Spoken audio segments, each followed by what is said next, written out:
Olá a todos e, como diz o meu companheiro Pedro Barata, Feliz Natal. Feliz Natal a todos os que professam a religião do Mundial de Futebol. Começamos esta sexta-feira uma longa maratona no Princípio Era a Bola, formato Campeonato do Mundo, com programas diários em que vamos procurar dissecar os melhores jogos e olhar também para a frente, para o que vem neste que é o mais longo campeonato do mundo de futebol da história.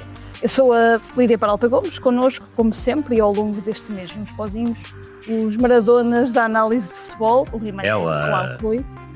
Não foi intencional. Viva Lídia, viva Tomás, bom Mundial a todos, e estamos aqui para, diariamente, não é?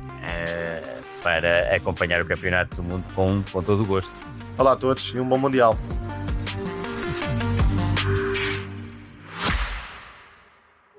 O Expresso tem uma nova subscrição que lhe dá acesso completo ao The New York Times, com atualidade, jogos, culinária e muito mais. E ainda aos conteúdos exclusivos da SIC Notícias, incluindo o Direto Vertical, a nova e inovadora emissão que se adapta ao seu smartphone. Subscreva em expresso.pt/digital. Expresso. Liberdade para pensar.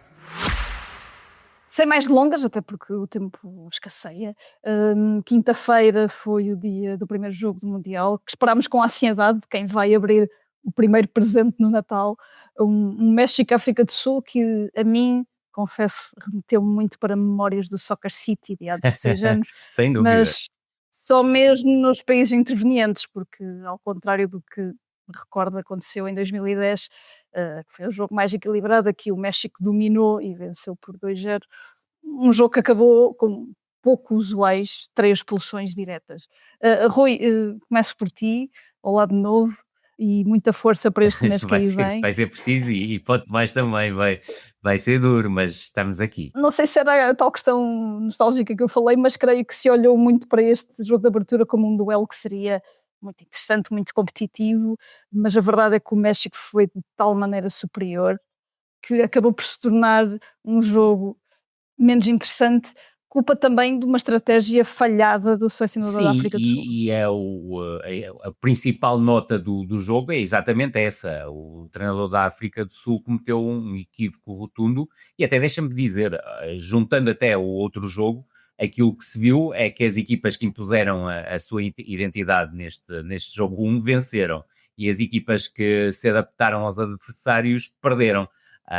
Não sei se será um sinal para o Campeonato do Mundo, seria interessante que assim fosse, mas a verdade é que me parece que o Hugo Bross acabou por cometer um equívoco rotundo, ou seja, esta seleção foi trabalhada praticamente sempre em 4-2-3-1, e esta adaptação que fez, retirando os dois extremos, que são os elementos mais desequilibradores da equipa da África do Sul, do 11 titular, acabou por se revelar completamente suicida para a seleção da África do Sul, não só porque foi uma seleção completamente incompetente do ponto de vista ofensivo, não tinha soluções para além de buscar um jogo direto que raramente funcionou em direção principalmente ao lado de Foster, mas sobretudo, e a verdade é rotunda neste caso para a África do Sul, colocar mais um defesa central fez que a equipa defendesse ainda pior do que habitualmente defende. E esse é um traço que acaba por ser determinante na exibição da África do Sul, porque concedeu espaços na última linha, concedeu espaços entre a linha defensiva e a linha intermediária, e o México foi tremendamente acutilante na forma como conseguiu aproveitar esse tipo de situação. O México construiu particularmente em 3-2-5 principalmente, e aquilo que se sentiu muitas vezes foi a capacidade que depois tinha para desdobrar a saída, com o Lira e o Fidalgo numa primeira fase, e estes jogadores foram absolutamente determinantes na forma dinâmica e na dinâmica sobretudo, porque depois também o México passou por um período em que jogou de forma mais lenta, mas sentia claramente o conforto de estar por cima do adversário. Lira e Fidalgo fizeram um jogo tremendo, e depois houve a capacidade de criar uma segunda linha que foi muito interessante por parte da equipa do México, que era com o Brian Gutierrez, que não é um jogador propriamente elaborado do ponto de vista técnico, e isso sentiu-se até no lance que está na origem da expulsão do Yaya Sitol, mas sobretudo é um jogador que sabe atacar o espaço e depois o grande protagonista da partida, ou seja, Quinhonhas partia do corredor esquerdo para surgir no corredor central e foi claramente a unidade diferenciadora da partida. Marca o primeiro golo, envia uma bola ao poste e está claramente na origem do 2-0. O que é que isto significou? Significou que a equipa do México teve sempre superioridade na primeira fase de construção sobre o adversário, teve sempre superioridade na zona intermediária, muitas vezes criando situações de 4-3, 4-2, até 5 para 2 ou 3, com o Raul Jiménez a baixar, e sobretudo também se sentiu uma postura muito naif naquilo que eram as perseguições que faziam, por exemplo, a Raul Jiménez, que tirava facilmente um dos centrais do caminho e abria espaços de penetração que foram bem aproveitados. Salientar também na equipa do México a capacidade que a equipa teve para triangular, principalmente no corredor esquerdo, foi aí que criou os principais desequilíbrios. Fidalgo, Galhardo à largura e na profundidade e Quinhonhas a vir para o corredor central fomentaram ótimas triangulações, e também no corredor direito, mesmo o Reis sendo um jogador que está habituado a uma função dupla, ou seja, de ser defesa central e lateral, criou desequilíbrios, e a verdade é que os 2 golos e a grande oportunidade do México surgem a partir do corredor direito, e essa capacidade de combinar pelo corredor direito, do meu ponto de vista, torna-se maior quando o Alvarado acaba por ser o protagonista do último passe ou do último cruzamento para a zona de finalização.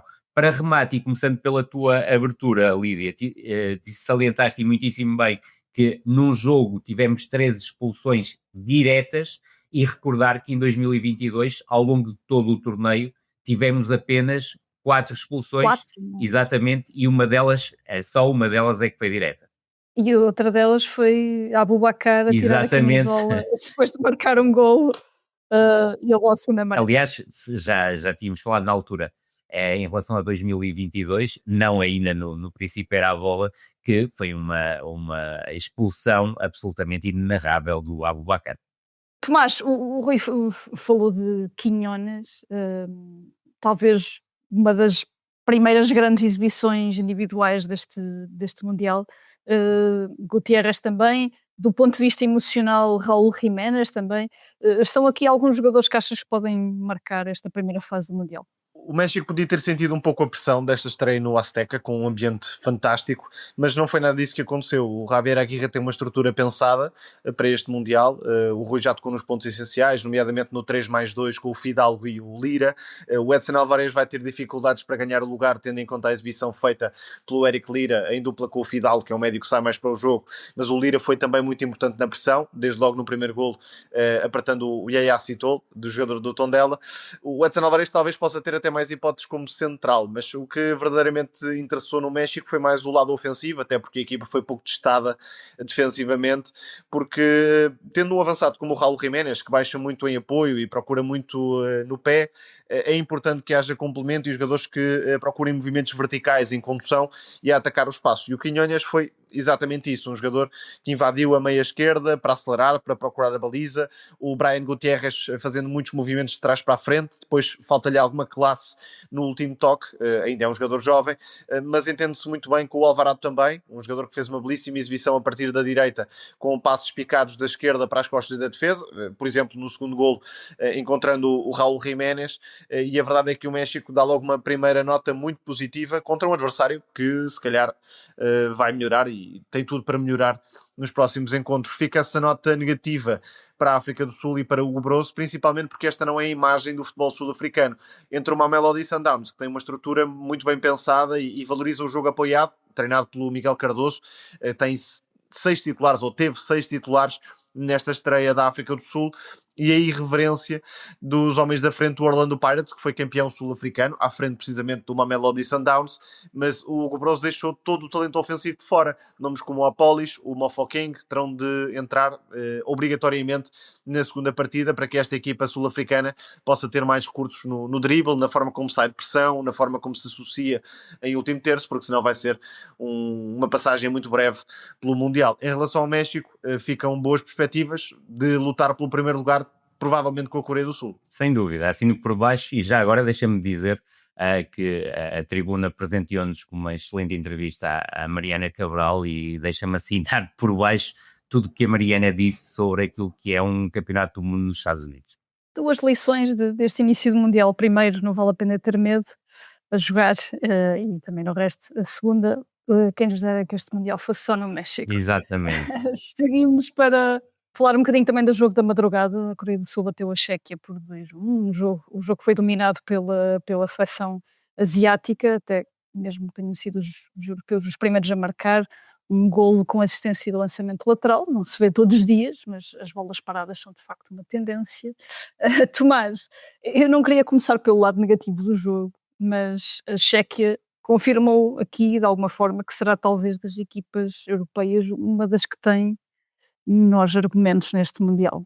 Falamos muito da Itália de 2006, mas se olharmos para 2004, 2006, a República Checa é talvez a seleção que mais regrediu. Passou de ter craques mundiais, jogadores como Nedved, Rosicky, Baros, tantos outros, para ter uma mediania coletiva e individual que de facto dá que pensar. Valoriza muito as marcações individuais, a força nos duelos, mas depois depende da bola parada, e foi assim que marcou. Lançamento longo do Sofal, podia ter empatado na ponta final, novamente por intermédio de um lançamento longo de Sofal, mas enquanto não houver um treinador que pense de forma diferente, não aparecerão mais Rosickis, Nedved, jogadores com um talento individual acima da média na relação com bola. Portanto, acabou por ser uma vitória totalmente justa da Coreia do Sul. Antes de ir ao jogo propriamente dito, fica uma nota para a forma como o México está a receber este Mundial, quer no Azteca, quer em Guadalajara, muita harmonia, muita gente a receber bem o adversário, neste caso a Coreia do Sul particularmente, com muitos adeptos metidos no meio dos adeptos mexicanos. Portanto, se calhar não vai ser assim ao longo de toda a competição, mas esta primeira imagem é realmente um sabor a Mundial que todos gostamos. Em relação à Coreia do Sul, fica desde já a primeira grande exibição de um médio. É verdade, os médios mexicanos estiveram bem, mas o Wang Hin-biom dominou o jogo por completo na primeira parte, juntando-se aos centrais, à saída a 3, para ser um elemento extra e tentar destabilizar as marcações da República Checa. É um jogador com uma qualidade técnica e de passe fantásticas, e depois na forma como apareceu em ruptura na segunda parte, para que o Lee Kang-in possa ter opção em profundidade, baixando muitas vezes na meia-direita. Não é um jogador que espera pela bola em zona ofensiva, baixa muito na meia-direita para poder acelerar, para poder variar o flanco, para poder lançar em profundidade, e foi assim que a Coreia do Sul empatou, lá está, com o movimento de Wang Hin-biom. De destacar também a movimentação de Son, quer nas costas dos médios da República Checa, quer no espaço atrás da defesa, mas aí com alguma dificuldade na forma como definiu. Faltou-lhe acerto a Heung-min Son para poder ser também um elemento útil na forma como a Coreia do Sul se impunha. Depois, com as mexidas na segunda parte da Coreia do Sul e com as mexidas em sentido contrário, que acabaram por prejudicar numa fase inicial a República Checa, a Coreia do Sul cresceu e acabou por vencer justamente. Se calhar vai ser mais o Japão desta edição, naquilo que nós imaginamos do Japão habitualmente, e que o Japão não tem sido tanto nos últimos tempos. Esta Coreia do Sul, quer nas intenções coletivas, quer no talento individual, na técnica dos jogadores, pode ser de facto um caso interessante de acompanhar, lembrando que o João Aroso faz parte da equipa técnica e percebe-se que tem muita influência no pensamento de jogo desta Coreia do Sul. Rui, é uma primeira jornada do Grupo A que, apesar das desilusões grandes da África do Sul e da Chequia, acaba por não ter grandes surpresas. Não, obviamente se fizéssemos alguma aposta em relação aos jogos, apontaria no sentido da vitória quer do México, quer da Coreia. Eu creio, o Tomás fez uma análise como é natural nele, perfeita àquilo que aconteceu no jogo. Eu creio que há aqui uma influência clara do João Aroso na forma de jogar da Coreia. Aliás, a própria imprensa coreana ao longo dos últimos meses falou muito disso, até porque a Coreia jogava habitualmente em 4-2-3-1 e mudou para 3-4-2-1, e aquilo que eu senti, principalmente quando a equipa da Coreia estava em fase de construção, ou procurava transformar depois a construção em criação para ligar a finalização, e melhorou muito nesse aspecto na segunda parte, ou se quiseres a partir dos 30, 35 minutos, vi coisas que vi durante a temporada no Sporting de Braga, ou seja, a tendência para levar muitos jogadores para a fase de construção no meio-campo defensivo. O Tomás tocou num ponto, não é novidade, o Wang é um jogador absolutamente determinante em termos de construção e também liga a construção com a criação, e depois na segunda parte mostrou o outro lado dele, a faceta que tem para conseguir chegar às zonas de finalização, mas também é um jogo monstruoso do Kim Kain-lee, que conseguiu muitas vezes baixar também para essa segunda fase de construção, em que a equipa da Coreia colocava facilmente o guarda-redes e mais 6, 7 jogadores, e a verdade é que a equipa da Chequia, não vou dizer República Chequia, conseguiu várias vezes perder-se, porque havia uma marcação individual e a forma como o Lee Kang-in baixava ou arrastava o central esquerdo, o Cresci, ou levava o Sosek a deslocar-se de posição, e houve várias vezes situações de dúvida entre os dois em relação a essa situação, que criaram, obviamente, espaços que a equipa conseguiu penetrar muitas vezes, outra vez, aí tenho que o citar, por a capacidade do Wang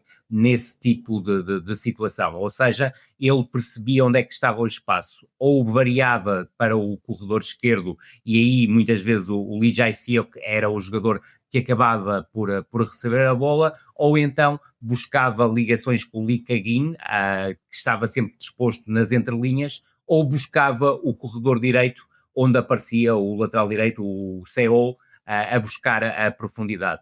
Portanto, a verdade é que quando a seleção da Coreia estava no ponto rebuçado em termos de exibição futebolística, ou seja, no primeiro quarto de hora da segunda parte, a equipa da República Checa marca de bola parada, na sequência de um lançamento lateral.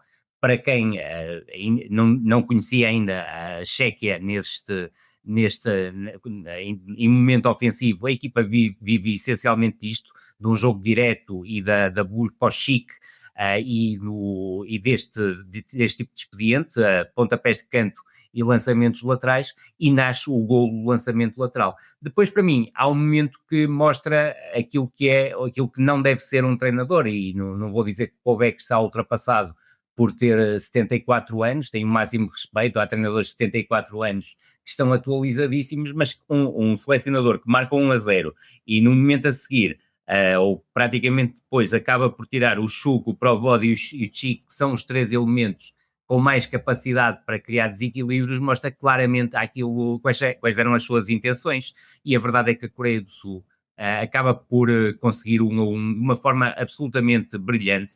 É uma jogada com mais de 1 minuto de posse, e isso diz muito sobre a capacidade da equipa da Coreia de não ter perdido a cabeça e ter padrões no seu jogo. E isso é que é muito importante para conseguir depois criar espaço dentro do bloco adversário, e a ligação entre o Lee Kang-in e o Wang acaba por ser absolutamente notável para conseguir chegar ao 1-1. O lance do 2-1, não tendo uma posse tão larga, parte dos mesmos princípios, e a capacidade para tirar partido da forma como o adversário defendia individualmente acaba por marcar de forma indelével o resultado final. O Tomás tem toda a razão, é certo que a Chequia podia ter empatado, ou através do lançamento lateral longo, ou através de um jogo mais direto, mas a verdade é que seria injusto, e também há aqui que destacar a ótima exibição do Kim, porque apareceu nos momentos em que era mais necessário e fez a diferença também. E agora ia pedir-vos a vossa máxima síntese para falarmos um bocadinho do jogo desta noite, do primeiro jogo do Canadá frente à Bósnia. Tomás, escreveste um texto para a Tribuna em que referes a Bósnia como uma das equipas, pelo menos, a manter debaixo do olho, até pelo talento jovem que tem. É desde já um confronto de estilos muito interessante. O Canadá assenta na filosofia Red Bull do Jesse March, um treinador de 4-4-2 clássico, normalmente, que quer pressionar alto e disparar na direção da baliza, quanto mais rápido melhor. Portanto, é isso que podemos esperar do Canadá, com a Buchanan, com o Ali Hamed, com o Jonathan David, também com o Alfonso Davies a chegar desde trás em condução de bola. É isto que esperamos do Canadá. Da Bósnia, além dos nomes individuais, como o Bayraktarevic, do lado direito com o pé esquerdo, trabalha muito bem, sempre também a ligar-se com o Dedić, lateral direito, e depois do outro lado o Alen Begovic, que é um dos nomes a ter debaixo de olho deste Mundial, um jogador muito fino tecnicamente, que invade zonas interiores, também muito perigoso na definição, quer no passe, quer no remate. A Bósnia, idealmente, tem um futebol mais pensado para dar tempo aos avançados de se posicionarem dentro da área, nomeadamente o Dzeko, mas não só, também o Demirovic, por exemplo. Mas o Dzeko é um avançado que se mexe pouco, mas quando a bola lhe chega ainda faz a diferença. E, portanto, é isso que a Bósnia vai tentar, um jogo um bocadinho mais elaborado para dar tempo aos avançados de se instalarem dentro da grande área. E este confronto de estilos é já muito interessante na segunda ronda, porque ainda não tivemos um jogo com troca de golpes. Tivemos clara superioridade do México, clara superioridade da Coreia do Sul. Vamos ver se este segundo dia, quer com o Canadá, Bósnia, quer com os Estados Unidos, Paraguai, já dá jogos um pouco mais divididos. Rui, o que esperas deste jogo de mais logo? Eu acho que é a antevisão perfeita do jogo, feita pelo Tomás. Saliento que o Canadá, com o fator casa, eu creio que vai ter uma entrada muito agressiva, que é o estádio cheio, é o jogo inaugural, e creio também que a pressão alta que a equipa vai exercer, e o Tomás já falou da questão do marche, vai fazer com que a equipa do Canadá tente em vários momentos recuperar a bola alta e depois fazer uma transição imediata. Agora, há um problema nesta seleção do Canadá, há jogadores que estão limitados e em dúvida, o principal obviamente é Alphonso Davies, vamos ver que peso isso terá. Creio que o Buchanan a partir da direita e o Jonathan David como referência ofensiva ou nas costas de uma referência vai ter um papel muito importante na equipa do Canadá. Em relação à Bósnia, eu tenho a mesma curiosidade que o Tomás. Eu creio que não faz sentido que o Bajramovic, jogador do PSV, canhoto, 21 anos, seja suplente nesta altura desta seleção, e creio que será titular. Veremos depois também como é que se combina com o Dedić pelo corredor direito, mas sobretudo a mim custa muito que o Alen Begovic, um miúdo de 18 anos do Salzburg, possa ser suplente nesta seleção, nomeadamente em detrimento do Mamić, que habitualmente joga no corredor esquerdo. Agora, também não tenho dúvidas, vai ser utilizado no decurso do jogo, salvo alguma intempérie na seleção da Bósnia, e é um jogador claramente capaz de desequilibrar. A seleção da Bósnia, e concordo inteiramente com o Tomás, tem esse lado, que é a capacidade que tem para jogar junta, quer em momento defensivo, quer depois em momento ofensivo, e o Dzeko tem sempre o papel de principal finalizador das ações ofensivas da equipa, o que obriga em várias situações à exploração do jogo exterior, mas não esquecer que também há Demirovic, provavelmente num papel mais de segundo avançado, e que é um jogador que também chega com grande facilidade às zonas de finalização. Veremos se, por exemplo, Demirovic cai do 11, ou é encostado a uma das alas para depois buscar o corredor central, e aí já entrávamos num universo similar àquilo que a África do Sul fez no jogo anterior, ou até a própria República Checa, porque cria claramente dificuldades, porque uma equipa trabalha de uma forma e não faz sentido estar a fazer adaptações para um jogo inaugural. E assim, com esta antevisão do que podemos ver mais logo no Canadá-Bósnia, que fechamos a primeira edição do No Princípio da Bola especial mundial, com vocês todos os dias nas próximas semanas. A sonoplastia foi de Gustavo Carvalho e obrigado. Até amanhã, abraço a todos. Até amanhã. Reforço os votos de bom mundial.